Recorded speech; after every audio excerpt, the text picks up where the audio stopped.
집의 뼈대를 이루는 골조는 미리 가공된 파이프를 가져와서 현장에서 조립하는 방식으로 만든다. 개수로 따지게 되면은 한 30개 정도가 들어가요. 상부 쪽에 들어가는 거, 하부 쪽에 들어가는 거. 짧은 거는 뭐 한 10kg 정도 되고요. 긴 거 같은 경우는 한 70kg 정도 돼요. 70kg나요? 네. 캠핑하우스 한 채에 들어가는 파이프의 무게는 약 1.5톤. 비와 바람에도 흔들리지 않는 텐트를 설치하기 위해서는 무엇보다 집의 기초가 되는 골조를 튼튼히 해야 한다. 가장 먼저 가로 4m, 세로 8m, 직사각형 모양으로 바닥 프레임을 조립한다. 두 명의 작업자는 끊임없이 소통하며 호흡을 맞춘다. 들고 와. 나이스. 됐어, 밀어. 더.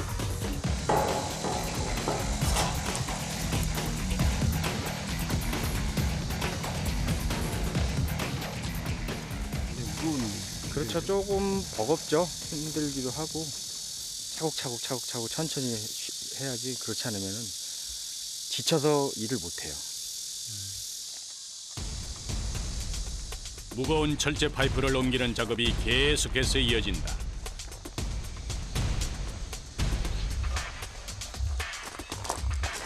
자칫 한 명이라도 파이프를 놓치게 되면 사고로 이어질 수도 있기 때문에 작업 내내 긴장을 놓지 않는다.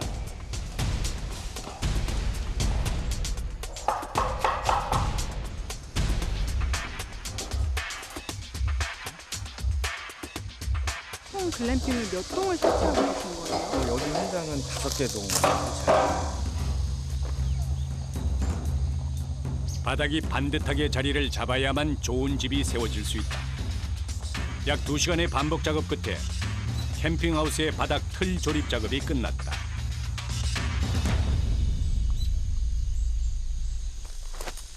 잠시 숨 돌릴 틈도 없이 다음 작업을 준비하는 우정현 씨.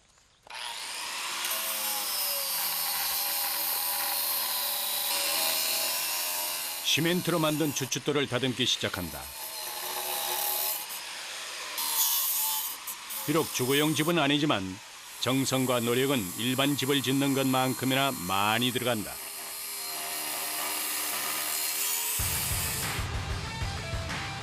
캠핑하우스는 흙과 나무 같은 자연과 잘 어우러지게 지어야만 한다. 때문에 바닥에 시멘트로 기초 작업을 하지 않고 땅 위에 그대로 짓는다. 대신 이 주춧돌을 받치는 것이다. 프레임 아래에 주춧돌을 끼워서 땅에서부터 약 30cm 정도 띄우는데 이렇게 하면 방바닥과 흙이 맞닿아서 생길 수 있는 문제들을 해결할 수 있다. 바닥에서 그 습기라든가 이런 벌레적인 거 그런 걸 좀 미연에 방지하기 위해서 좀 바닥을 조금 올리고 있습니다. 여기 그냥 이거 됐으니까 이거 들어버리세요. 캠핑하우스가 다 완성됐을 때 그 무게는 약 2.5톤에 이른다. 그 무게를 버텨줄 10개의 주춧돌을 일정한 간격으로 놓고 고정시킨다.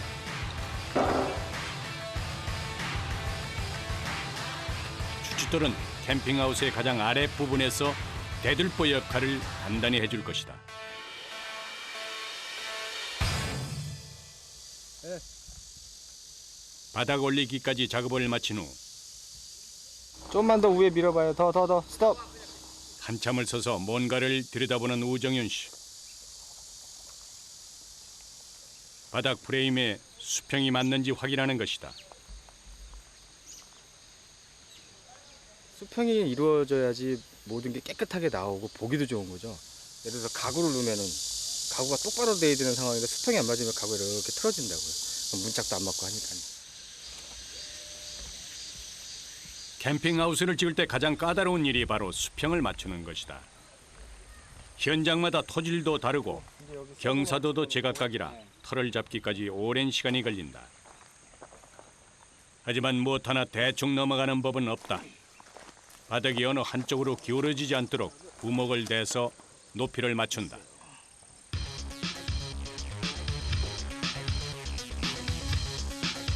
이것 하나쯤이야 하는 생각이 부실 공사의 원인이 된다는 것을 누구보다 잘 알고 있는 이들이다.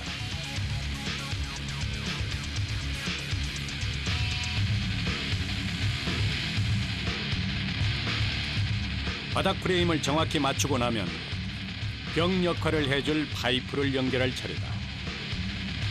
캠핑하우스의 골조는 조립식으로 시공하는데 해체와 이동이 간편하고 부분 교체가 가능하다는 장점이 있다.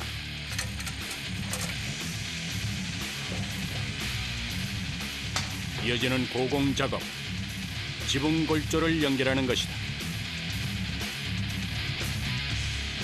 사다리 하나에 몸을 의지한 채 무거운 파이프와 아슬아슬한 사투를 벌인다.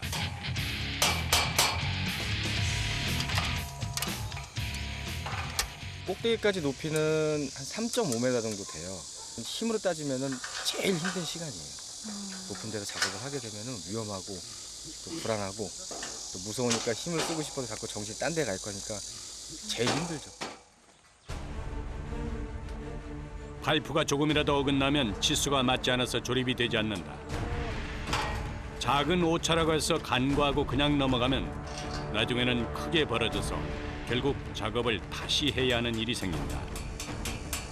온 신경을 집중해야 하는 것이다.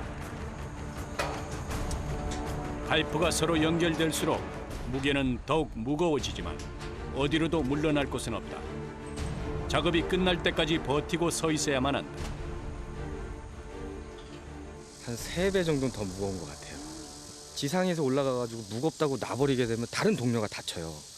또 제품에 하자가 또 생길 수도 있고, 그러니까 안전적인 게 문제가 제일 심하죠.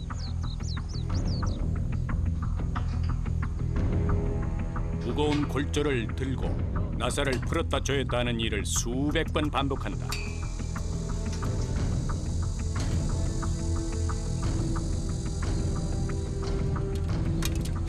발이라도 헛디뎠다가는 위험한 사고를 당할 수도 있다. 무게 중심을 잡느라 온 몸에는 힘이 들어가고 손은 점점 아려온다.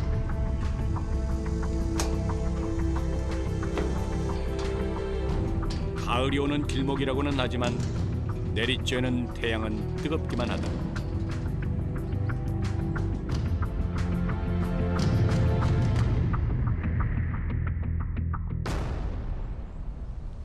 긴 시간 씨름한 끝에 캠핑하우스의 골조가 완성됐다.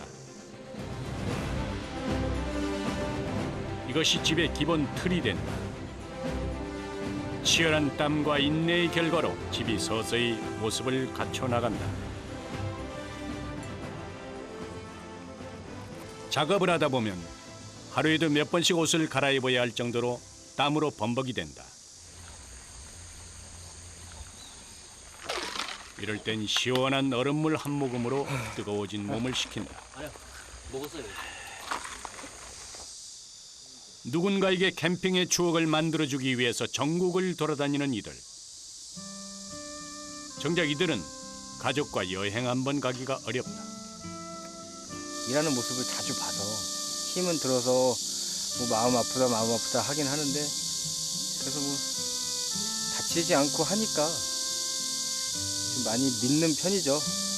가족을 먹여 살리는 목적만이 아니라 또 제 인생을 살아가는 데서 매력 있는 거를 계속 해 나가고 해야지.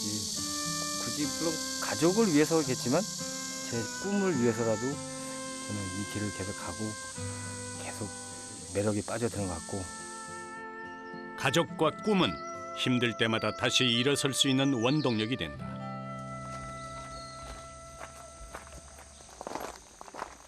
집 전체의 골조가 완성되면 이제 부분별로 세밀한 시공에 들어간다. 먼저 바닥부터 시작이다. 널찍한 사각 프레임 사이에 철 파이프를 촘촘하게 끼워 넣는다. 지금은 그 데크를 설치를 하기 위해서 그 데크 하부에 이제 들어가는 철 프레임 기초 작업을 지금 하고 있는 거예요. 목재를 만든 우리 마루를 깐다 이렇게 생각하시면 될 것 같아요. 바닥을 만드는 거죠. 집의 무게를 버텨내려면 웬만큼 튼튼하지 않아서는 안 된다. 더욱이 바닥이 공중에 떠 있는 형태라 분명 무슨 조치가 필요해 보인다.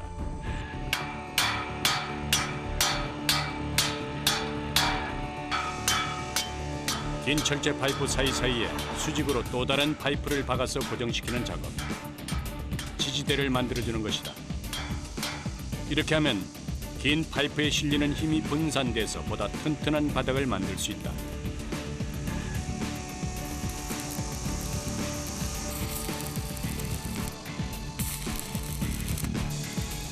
안 그래도 더운 날씨에 용접 작업은 작업자를 더욱 지치게 한다.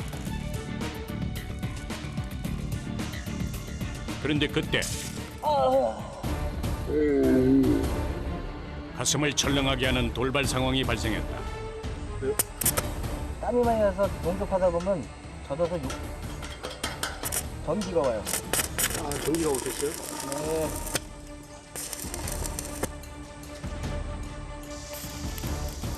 늘 안전을 염두에 두고 하는 작업이지만 이렇게 예상치 못한 사고가 일어나기도 한다. 괜찮으세요? 네, 뭐 늘상 있는 일인데요. 뭐 손이라든가 뭐 등이라든가 이렇게 젖어 있는 데서 많이 닿아가지고 용접을 하게 되면은 그 용접이 몸을 통해서 이렇게 전기가 약간 흘러서 가요. 그래서 좀 위험하긴 한데 충격이 상당하겠어요. 그냥 놀랄 정도. 네, 한순간 그냥 반짝하는 건 놀라요. 정신이 바짝 들죠 하죠. 그래도 큰 사고로 이어지지 않았으니 천만다행이다. 놀란 가슴을 잠시 쓸어내린 뒤 다시 작업에 속도를 올리는 우정윤 씨.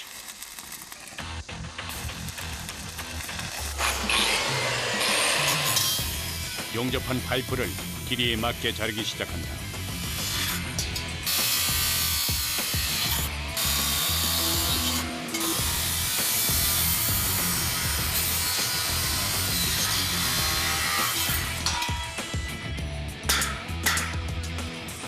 이렇게 정성을 쏟다 보니 바닥 작업까지 마무리하는데 전체 일정의 반 이상이 소요된다. 많은 사람이 많이 계속 오르락내리락 하고 있는 상태인데 그냥 저렇게 땅에다가만 해서 1차적인 것만 하게 되면은 여러 사람이 계속 밟다 보면 이게 계속 꺼져요. 그럼 결국 바닥이 일자가 제가 수직 수평을 원하는데 시간이 지나서 이게 수직이 아닌 이렇게 자꾸 가라앉은 현상이 생기는 거죠. 그걸 더 미연에 방지하기 위해서 다른 작업을 또 할 거고요. 작업 속도가 조금 더디더라도 제대로 하고 넘어가자는 것이 이들의 철칙이다.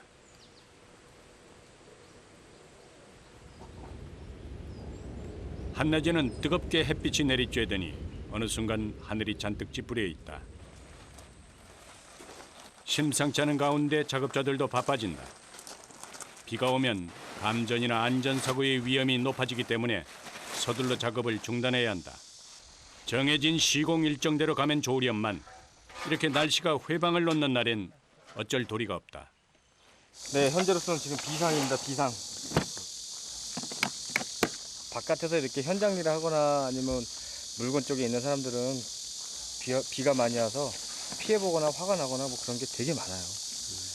뭐 날씨야 뭐 천재지변은 어쩔 수 없다 하지만 올 때 왔으면 좋겠는데 꼭 바쁘고 힘들 때 그때가 오더라고요.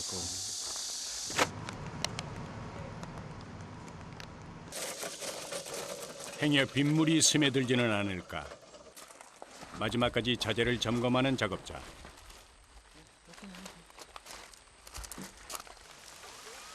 이내 예상대로 굵은 빗방울이 내리기 시작한다.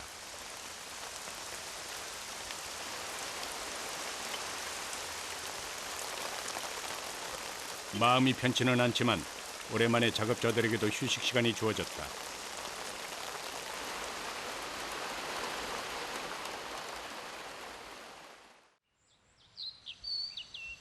다음 날 언제 그랬냐는 듯 날씨가 맑게 갰다.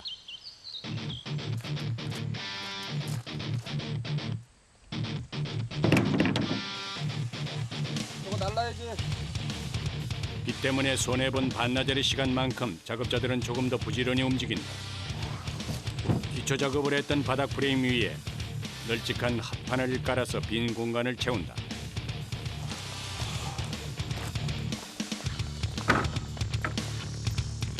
바닥은 방과 마루로 구분된다. 그리고 그 용도에 따라서 사용하는 목재도 달라진다.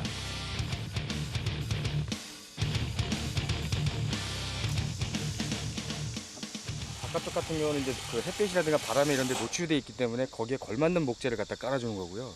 실내는 또 실내에 걸맞는 목재를 갖다 써서 하는 거라 이렇게 구분이 이렇게 되는 것처럼 보이는 거예요.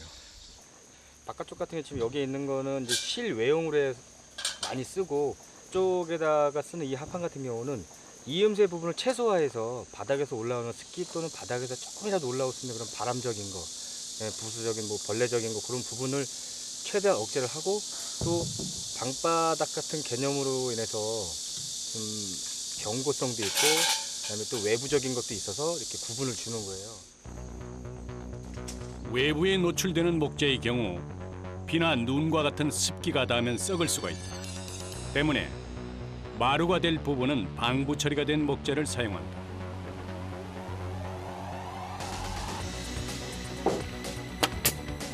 방바닥이 될 부분은 수평을 맞춰서 튼튼하게 시공하면 되지만 마루가 될 부분은 견고함은 물론 보기에도 좋아야 하니 더 신경이 쓰일 수밖에 없다. 그늘 하나 없는 곳에서 종일 선체로 작업을 하다 보니 온몸이 땀으로 흥건하다. 여름에는 뭐 그냥 땀에 샤워해요.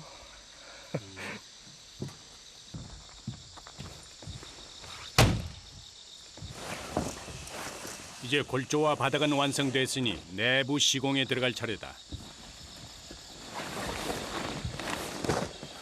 이건 뭔가요? 텐트입니다, 텐트.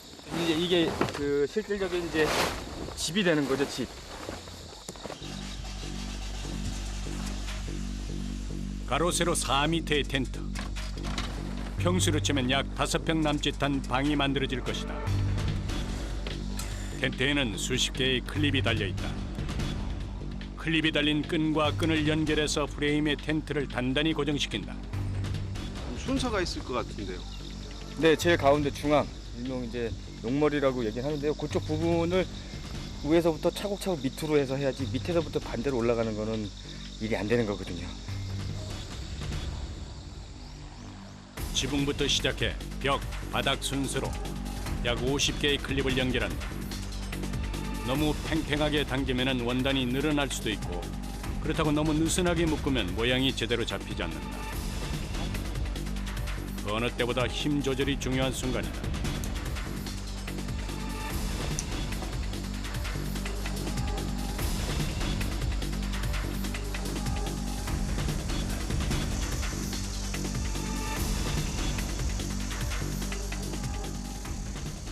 이너 텐트는 약간 천재질 계통의 원단을 사용을 하고요. 지붕 같은 경우는 계속 바깥에 햇볕에 노출이 되기 때문에 비닐 계통을 좀 사용을 많이 하는 편이에요.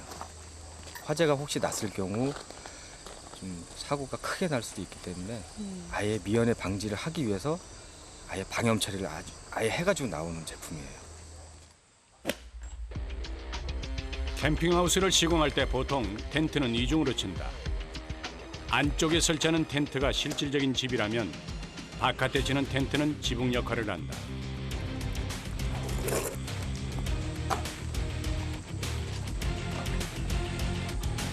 캠핑하우스는 다소 냉난방에 취약할 수 있다.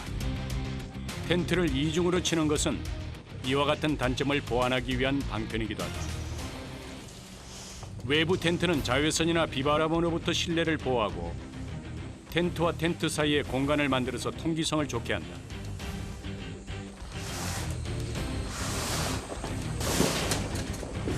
집 전체를 감싸는 텐트는 크기가 상당해서 방향을 잡기도 힘들다. 작업자들이 힘을 잘 모아야만 빠른 시간 안에 작업을 마칠 수 있다.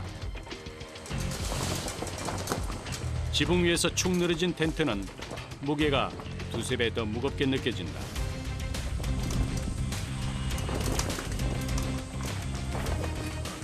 하프가 굉장히 크네요. 6m 한 20에 6m 20에 예. 길이가 8m. 8m요. 네. 무게로 따지면은 한 60kg 정도 될 거예요. 지붕 위에서 원단의 위치를 맞춘 후에는 바느질하듯 줄을 엮는 작업이 이어진다. 보기에는 쉬워 보일지 모르지만 간격을 일정하게 맞추면서 꽉 조여야 하기 때문에 힘이 많이 들어가는 작업이다. 매듭이 헐거우면 비나 바람에 마찰이 생겨서 줄이 닳아 끊어지는 일이 발생하기도 한다. 위에 보고 작업하시는데 안 힘드세요? 목 아파요. 목 아프시죠? 네, 목 아프고 등도 아프고 밖에 다닐 때 벌 쓰는 기분이에요.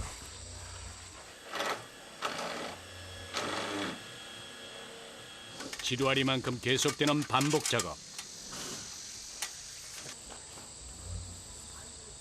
줄을 팽팽하게 잡아당기다 손바닥에 상처를 입는 일도 이들에게는 그저 평범한 일상이다. 손가락 이런 데가 당기니까 손가락이 좀 아파요. 손가락이요? 네, 힘든 거보다는 손가락이 좀 아파. 그게 또 단점이죠.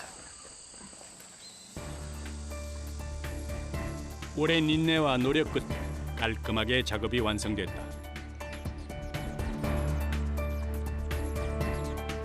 푸른 산 속에 안겨 있는 집은 바쁜 일상으로 지친 이들에게 작은 위로를 줄 수 있는 휴식 공간이 될 것이다. 이게 더 잘 나온 것 같아요. 신경 쓰고 한 보람이 있네요. 문제는 없고요. 아무 문제 없고. 네, 현재까지 검토를 한 상태에서는 이제 문제되는 건 없고요. 이제 다른 작업을 진행하고 난 후에 이제 최종 작업을 마감을 할 거예요. 며칠 후 캠핑하우스의 마무리 작업이 시작됐다. 이때 등장한 트럭 한 대. 뒤에는 각종 생활용품이 한가득 실려 있다.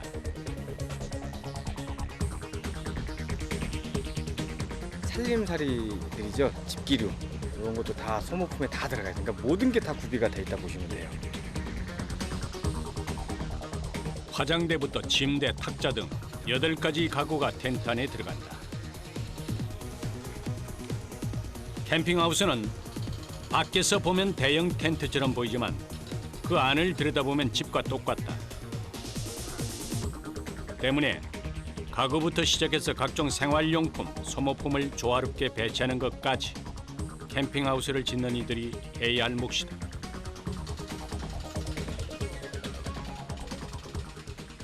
이게 이 가구는 우리가 생각하는 일반적인 가구가 아니라 이건 여기 이 글램핑이라는 거에 걸맞게 맞춰서 주문 생산을 해서 한 거라 그 일반 재질이 일반 쓰는 가구하고는 좀 차이가 많이 나요. 그래서 좀 무겁고 또 크기도 많이 크기 때문에요.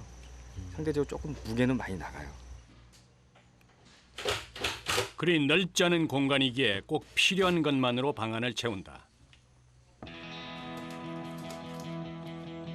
조명을 가구 속으로 집어넣은 것도 공간을 효율적으로 사용하기 위한 아이디어다.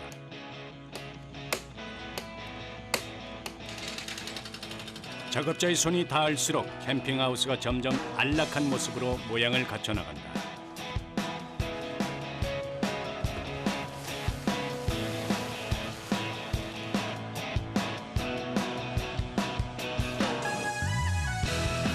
우리나라의 글램핑 문화가 들어온 건 불과 3, 4년밖에 되지 않았다. 하지만 많은 준비 없이도 캠핑 기분을 낼 수 있다는 장점 때문에 글램핑을 즐기는 이들이 점점 늘어나고 있다. 자연과 가까이 호흡하며 가족과의 추억을 쌓는 시간. 그것이 바로 캠핑하우스가 우리에게 주는 귀한 선물이다. 여기 이 글램핑이라는 거는 그 자연하고 좀 일삼아서 같이 할 수 있는 거고 또 캠핑을 처음에 모르시는 분들도 와서 좀 편하게 하실 수도 있고 여행을 다니신 분들에 있어서 좀 생활의 편의성을 갖춘 거라 보시면 될 것 같아요.